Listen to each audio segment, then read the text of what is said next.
Well, first of all, I'd like to point out that the sanctions that America imposed on Russia and on Turkey, in a sense, hit back at America because it brought the two countries closer together. That is obviously inadvertent, but America doesn't think about the consequences of its actions sometimes. Secondly, most importantly, we must understand that the political struggle in Washington has been spreading outside America.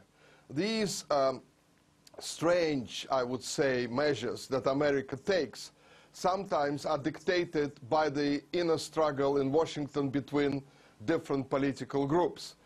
And I can, for example, see that Trump, while introducing these sanctions against Russia, he's trying to shield himself from criticism that he is an ally of President Putin.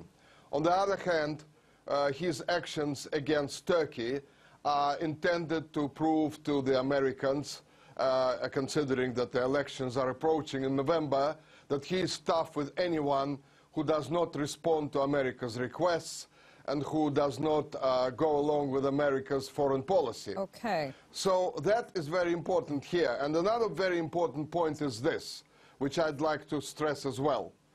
The Western economies have been mismanaged for decades. They are now in a terrible state. They have basically created virtual economies that are sucking the blood out of the real economies in their own countries. That is why they're behaving so strangely with countries like Turkey, which is, by the way, a powerful manufacturing and industrial state, with Russia, which is changing and developing. And that is why we'll see it happening more and more. And I think what I'd like to wish TRT, RT from Russia and the Chinese stations is that you have to understand there's an information war going on. Western media outlets are trying to impose their agendas on you and on us and on everyone. We must resist and give our own agendas to them. Okay, but I mean, we have to be honest here. I mean, you can say Western economies are struggling for whatever reasons that you've just laid out, but Russia's economy is having some serious issues as well. But let me ask you, as they face those issues, both Russia and Turkey are now raising the issue of trying to avoid using the dollar, using alternative currencies in order to strengthen their position against the almighty dollar. That has been pitched for years, and it's never quite worked. So how is Russia proposing that will suddenly work now? Well, it won't work quickly, that's obvious. I think that the situation in the world is pushing countries like Turkey, like Russia, like China, like Iran, and like many others, by the way, into changing their whole approach to the economy and the finances. This will not happen very quickly. That is understandable. America will try everything to block this. Its European allies will do the same. But this is a natural progression now. There is nothing anyone can do to stop this, because as I mentioned, and you pointed out... But to stop what? What alternative currency is actually there? Well, I think it will start, first of all, with the regional trade being financed by local currencies. I think that is what the two foreign ministers stressed. I think that is what is already happening. Russia is doing it with China.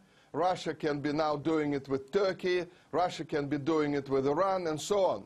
So it will start regionally. We can't at once have a currency that will be worldwide opposing the dollar. But that's always been an option. It's always been an option to trade in local currencies, and it's never worked before. What would make it different this time? Yeah, but it was never tried before.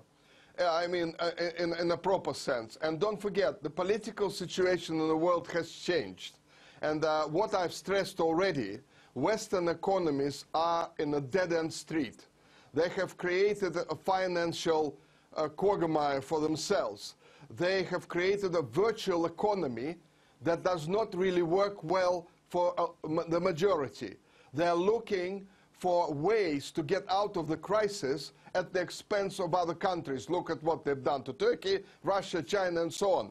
That is why the situation has changed completely, and it will be forcing these countries, like Turkey and Russia, to move quickly into this regional new way of dealing with local currencies, which then you can build on it and create a joint currency, but not before you have developed these regional trade based on local currencies.